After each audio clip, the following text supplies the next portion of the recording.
Salve Maria, sejam todos bem-vindos ao canal da Coresp. Estamos aqui para mais um episódio da nossa Academia Mariana, nosso encontro de todas as quartas-feiras. Hoje vamos falar um pouquinho sobre o item 6 da nossa regra de vida, tratando sobre a nossa consagração a Nossa Senhora, a consagração definitiva de todos os congregados. Diz assim o item 6. A consagração a Nossa Senhora, elemento essencial e constitutivo da congregação mariana, assim deve ser entendida. Item A. É um vínculo religioso livremente assumido pelo congregado mariano, admitido para emiti-lo publicamente após um período de experiência e provação, em virtude do qual se compromete, embora não sob pecado, a combater com todo esforço sob a bandeira da Santíssima Virgem, pela perfeição cristã e salvação eterna, própria e dos outros. Privilégio somente interrompido se por motivo grave for considerado indigno ou por inconstância abandoná-lo. Então esse primeiro item, logo de início, já pressupõe a formação. Então, um vínculo religioso livremente assumido pelo congregado. Então, pressupõe a liberdade e o conhecimento. Ninguém pode assumir livremente um compromisso sem conhecer as suas implicações. E deve ser publicamente após um período de experiência e provação. Período de formação, que nós já tratamos aqui em outros vídeos do nosso canal.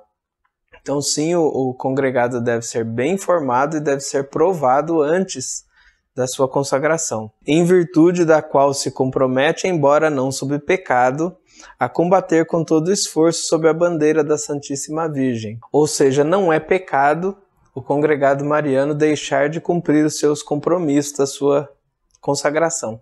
Isso também é uma herança inaciana na nossa regra de vida. Santo Inácio, ao escrever a regra dos jesuítas, também não obrigou os membros da Companhia de Jesus sob pecado a cumprir aquela regra, diferente da maioria das regras dos institutos religiosos. Ele mesmo escreve que a regra deve ser cumprida por amor e não por obrigação. E isso também está aqui na nossa regra de vida, quando trata da nossa consagração. Então é uma regra que deve ser cumprida por amor à Virgem Santíssima, por amor à Igreja, por amor a Nosso Senhor Jesus Cristo e à congregação mariana, e não por obrigação. Combater com todo esforço sob a bandeira da Virgem Santíssima, ou seja, um combate. Eu costumo dizer sempre nas formações que a nossa consagração é mais que um combate, é uma declaração de guerra. Uma declaração de guerra a este mundo, uma declaração de guerra ao pecado e a nós mesmos. Que nós possamos combater com todo o esforço possível sob a bandeira da Virgem Maria, sob a sua proteção. Privilégio, como diz a regra, somente interrompida por motivo grave, se for considerado indigno ou por inconstância abandoná-lo, ou seja, o congregado pode ser considerado indigno, pode ser dispensado da congregação mariana se for considerado indigno, claro, sempre dentro da caridade cristã e esgotadas todas as possibilidades. É um caso muito delicado, muito difícil de acontecer dentro das congregações marianas. E combater pela perfeição cristã e salvação eterna, própria e dos outros. Ou seja, o meu primeiro combate é a minha salvação e depois a salvação dos outros.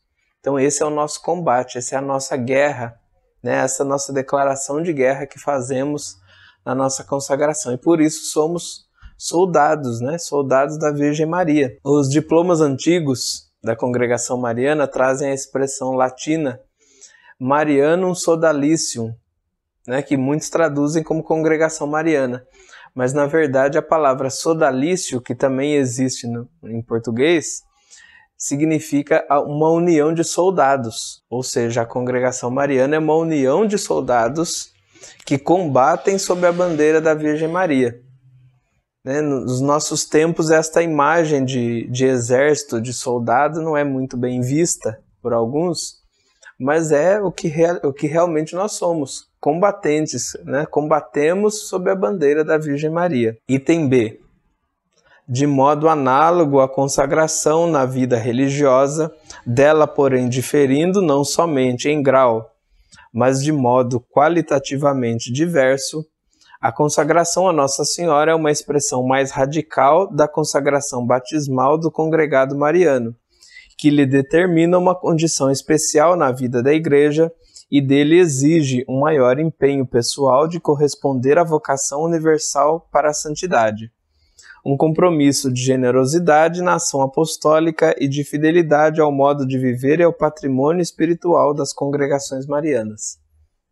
Então é uma consagração análoga à vida religiosa, porém diferente em grau, né, e nos votos em si. Né? A vida religiosa exige os chamados conselhos evangélicos, voto de pobreza, castidade e obediência.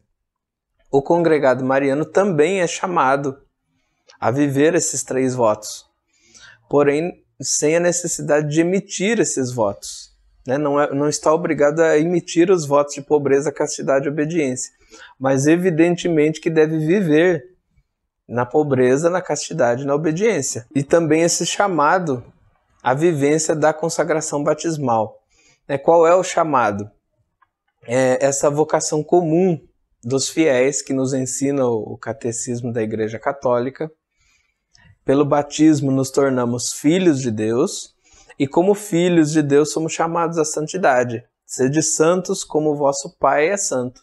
Então esse é o nosso primeiro chamado à santidade, a nossa vocação batismal comum a todos os batizados, que o congregado mariano vive de uma forma mais radical ainda. Se a santidade já é algo radical, para o congregado é ainda mais. A vida do congregado deve ser dedicada a isso. A corresponder a esta vocação universal e de maneira diferente. De que forma? Como dissemos antes, sob a bandeira da Virgem Maria. A perfeição de todas as virtudes está precisamente na Virgem Maria. Nenhum santo atingiu a perfeição de todas as virtudes, porque todos os santos foram pecadores, como nós. Mas a Virgem Santíssima atingiu a plenitude de toda a santidade, por isso nós a chamamos não de santa, mas de santíssima, pois ela, sendo imaculada, não tendo nenhum pecado, tinha também a plenitude de todas as virtudes e de todas as graças, como o anjo a saúda cheia de graça. E por isso, ao combater sob o seu exemplo, somos chamados a este grau de santidade. Evidentemente que jamais seremos como ela, pois não somos imaculados. Não há possibilidade nenhum de nós sermos imaculados, é só a Virgem Santíssima. Não aconteceu com mais ninguém na história da Igreja. Mas somos chamados ao seu exemplo, a buscar a perfeição, a tê-la como modelo de santidade, e a essa santidade o mais perfeito possível. Depois, um compromisso de generosidade na ação apostólica, ou seja, o congregado deve ser generoso na sua ação. Eu já dizia isso em outros episódios. Não devemos ser congregados somente nos momentos que estamos reunidos ou nos momentos litúrgicos, na missa, em outras celebrações.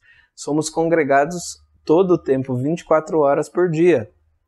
Então somos chamados a essa generosidade de doar a nossa vida inteiramente à congregação mariana.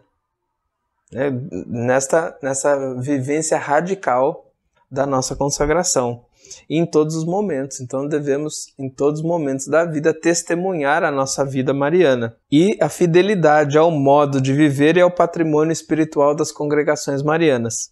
Então o testemunho da vida, a fidelidade ao modo de viver, temos um modo próprio de viver, nossa vida tem os seus compromissos, mas o modo próprio do congregado mariano, a oração da manhã, a oração da noite, o ofício da Imaculada Conceição, a meditação, a leitura espiritual, o retiro espiritual. Então tudo isso faz parte desse nosso modo de viver. E também do patrimônio espiritual das congregações marianas. Esse patrimônio espiritual que levou tantos congregados à santidade. Como no último episódio falamos do primeiro santo congregado brasileiro, assim como ele, milhares de outros santos. Como dizia Congregado Mariano, Papa Emérito Bento XVI, há santos que só Deus conhece o nome. E muitos deles, congregados marianos, que viveram radicalmente esta nossa consagração, com fidelidade ao modo de viver e ao patrimônio espiritual das congregações marianas. Que a Virgem Santíssima, nossa Rainha, Mãe e Advogada, nos abençoe. Salve Maria!